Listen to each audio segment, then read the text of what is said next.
Okay, let's jump right into this explainer by starting with a paradox I think we all feel. Why is human nature so deeply divided and full of contradictions? I mean, we constantly bounce back and forth between wanting strict order and craving absolute freedom, right? Between relying on cold hard logic and trusting our deepest gut-level empathy. Honestly, sometimes it can feel like we have entirely different personalities fighting for the steering wheel of our own minds.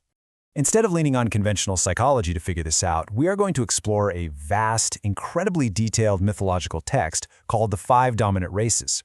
It's this sweeping epic that suggests our internal conflicts aren't just random quirks of biology.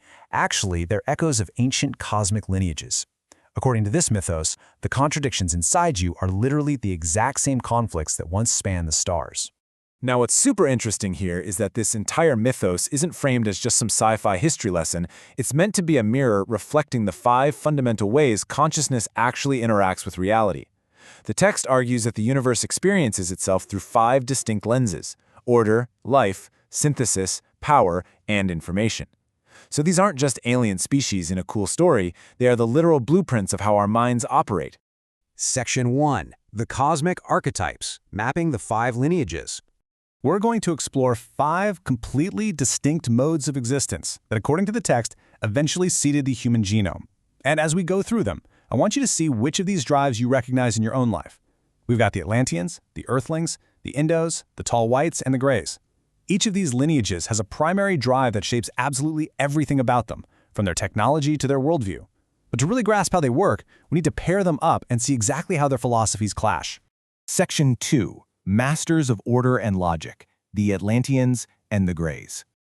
Let's start by grouping together the 2 factions that are absolutely obsessed with mathematics, systems, and total optimization. Now, the Atlanteans originated on a really harsh world where electromagnetic storms could kill you in seconds. So to survive, they had to impose a rigid, top-down hierarchy, literally solidifying light into architecture. But the Greys, they took a completely different path. They didn't build external structures to control the chaos. Instead, they biologically merged with their own computational networks.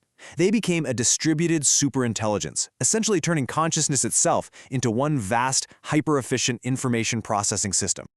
For both of these lineages, their whole existence is defined by something the text calls the expansion cycle.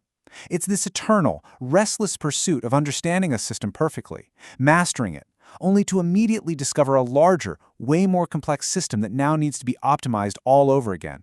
Ask yourself, do you, or maybe your coworkers, share this relentless drive? Are you the person who looks at a perfectly fine spreadsheet and thinks, you know what, I can automate this to be 3 seconds faster? If so, that is the Atlantean and Grey archetype totally at work in you.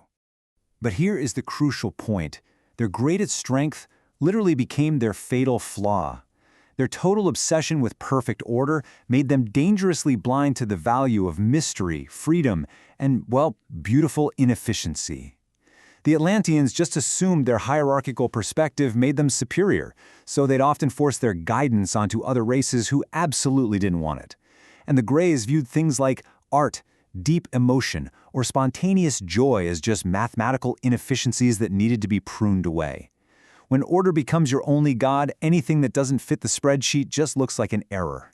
Section 3. Paths of Nature and Power, Earthlings and Tall Whites. Now, let's pivot over to 2 lineages that have radically opposed relationships with their physical environments. This is the ultimate clash between accepting boundaries and shattering them. On one side, we have the Earthlings. They believed consciousness evolves by integrating deeply with biological cycles. I mean, they didn't even build cities. They grew them out of living wood and communicated through these vast underground fungal networks. On the exact opposite side, we find the Tall Whites, originating in a brutal Pleiadian system. They believed consciousness evolves by conquering and transcending all natural constraints through sheer force of will. To the Tall Whites, nature is just a baseline to be overcome, and they completely mastered gravity itself just to defy physical limits. And you can see how this creates 2 wildly different definitions of strength. Earthlings found power in extreme empathy, ecological resonance, and biological harmony. They could literally heal through connection. The Tall Whites, on the other hand, pursued physical perfection and martial mastery.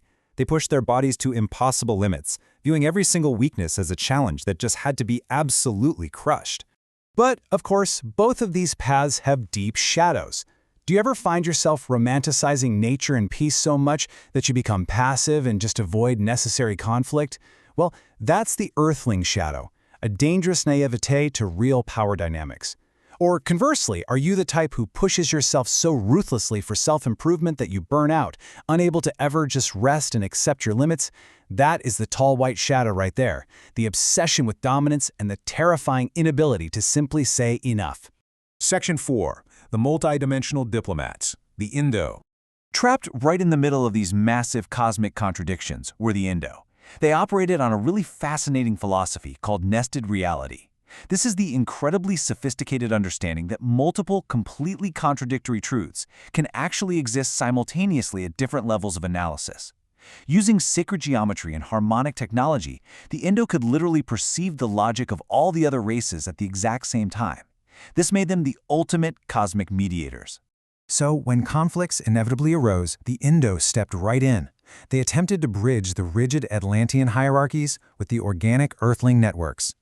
They could look at an Earthling and say, "You are absolutely right about the value of nature," and then look right at an Atlantean and say, "And you are equally right about the necessity of structure." They constantly sought out the hidden mathematical harmony that proved both sides were just different expressions of the same unified reality. However, their shadow, a severe lack of decisive action. When you can see the profound validity in absolutely every perspective, making a hard choice becomes agonizing.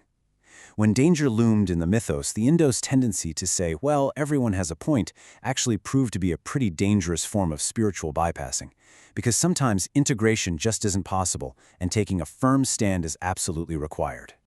Section 5. The Ultimate Integration. Humanity as the Grand Synthesis. After the catastrophic fall of these mighty civilizations, we arrive at the real climax of this whole mythology. You see, the grand experiment wasn't about one race winning out over the others. According to this text, modern humanity was designed as the ultimate vessel. We carry the genetic and conscious legacy of all 5 of these competing cosmic forces, right within our very DNA. We are the hierarchy of the Atlanteans, the biological empathy of the Earthlings, the multidimensional synthesis of the Indo, the relentless willpower of the tall whites, and the computational genius of the Greys, all wrapped up into one single species. This explains so much about us. Our modern professions and psychological traits are direct expressions of these ancient archetypes fighting for balance inside of us. When you see an engineer perfectly optimizing a system, you are witnessing the Atlantean and Grey legacy. When a healer connects deeply with a patient, that's the Earthling resonance. The entrepreneur pushing past all limits is channeling the tall white, and the philosopher seeking unity is walking the path of the Indo. The big final lesson of this text is that true evolution isn't about just picking one path and tossing the rest. The highest consciousness doesn't belong to the most logical or the most natural or the most powerful. It belongs to the being that can seamlessly operate across multiple systems simultaneously. Doing the really hard work of harmonizing all 5 of these cosmic forces inside ourselves, well, that's the ultimate goal of the human experiment. As we wrap up this explainer, I want to leave you with a provocative thought to ponder. The next time you feel completely torn between logic, empathy, synthesis, or ambition, take a step back.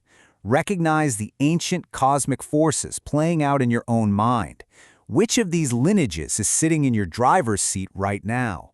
And more importantly, which one do you need to invite into the passenger seat so you can finally find your balance?